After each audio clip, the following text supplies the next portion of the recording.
godine u 14:40 desila se strašna tragedija. Razbekli Ismaila je pri prelasku ulice na 50 metara od svoje kuće silovito udario automobil. Slomljena svetočna kost, slomljena cjevena kost, slomljena portinačna kost, slomljena podlaktica, nadlaktica, lopatnica, tijelo izubijano, vrat dodali na tečen, lice, noge, ramena izgrebana. Pitali su me u KBC-u je li ga to u povodac udario. Bilo je to previše za našeg tigra.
Se možda, s obzirom da je Samir Guberinić, osoba sa imunitetom, roditelj Ismailov, da ćemo ćutati na postupke tužilaštva, osnovnog suda, zato ćemo se boriti za pravdu i svi ćemo biti uz njega i danas i svaki drugim danom dok ne dobijemo pravdu za Ismaila.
Napite na nastavnim osnovno pravo na sudsku zaštitu.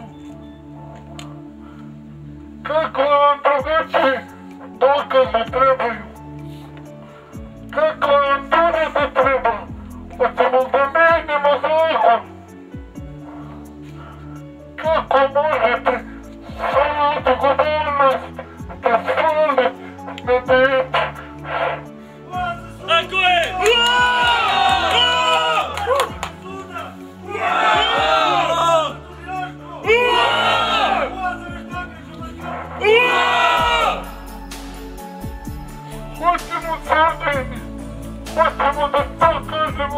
na sudu